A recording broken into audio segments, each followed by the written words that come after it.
எனதருமை நாட்டுமக்களே, இப்போது நான் நம்முடைய அழகான, அன்பான, சின்னஞ்சிறு புத்திசாலி குழந்தைகளோடு பேச இருக்கிறேன். இந்த குழந்தைகளின் தேர்வுகள் இப்போது நடைபெற்றுக் கொண்டிருக்கின்றன. நீங்கள் எல்லோரும் இந்த மாதத் தொடக்கத்திலே பரீக்ஷா பே சர்ச்சா, தேர்வுகளை எதிர்கொள்வோம் நிகழ்ச்சியை பார்த்திருப்பீர்கள் என்று நான் நம்புகிறேன். அதிலே நீங்கள் ஏதாவது கற்றிருப்பீர்கள் என்றும் நினைக்கிறேன். ஆனால் மறுபடி நான் உங்களிடம் கேட்கிறேன், படிக்கும் வேளையில் அதிக அழுத்தம், டென்ஷன் கொள்ளாமல் தானே இருக்கிறீர்கள்? என் கண்மணி குழந்தைகளே, நீங்கள் அனைவரும் எக்ஸாம் வாரியர்ஸ், தேர்வு போர் வீரர்கள்.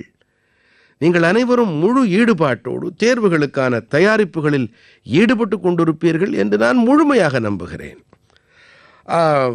இப்படிப்பட்ட சமயத்திலே மனதில் கொஞ்சம் சந்தேகம் எழுவது இயல்பானது தான்.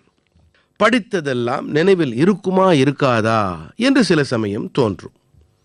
சில சமயம் நேரம் குறைந்துபட்டால் என்ன ஆவது என்றும் தோன்றும். இன்னும் சில சமயங்களில் நான் தனியாக இருக்கிறேனே என்றும் தோன்றும். நீங்கள் ஒன்றை நினைவில் கொள்ளுங்கள், உங்களுடைய மதிப்பு என்னவென்பதை உங்களுடைய தேர்வுத்தாள் மதிப்பெண் தீர்மானம் செய்யாது. ஆகையால் உங்கள் மீது நீங்கள் நம்பிக்கை வையுங்கள். நீங்கள் படித்ததை முழுமனத்தோடு எழுதுங்கள். எது தெரியவில்லையோ அந்த ஒரு கேள்வி உங்கள் மனதில் பரவி வியாபிக்க விடாதீர்கள். மேலும் ஒரு விஷயம், உங்களுடைய பெற்றோர், உங்களுடைய ஆசிரியர்களோடு தொடர்ந்து உரையாடி வாருங்கள்.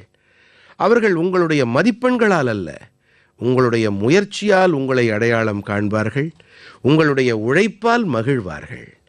நீங்கள் தேர்வுகளிலும் தேர்ச்சி பெறுவீர்கள், உங்களுடைய வாழ்க்கையிலும் வெற்றிகளின் புதிய சிகரங்களை தொடுவீர்கள் என்பதில் எனக்கு முழு நம்பிக்கை உண்டு.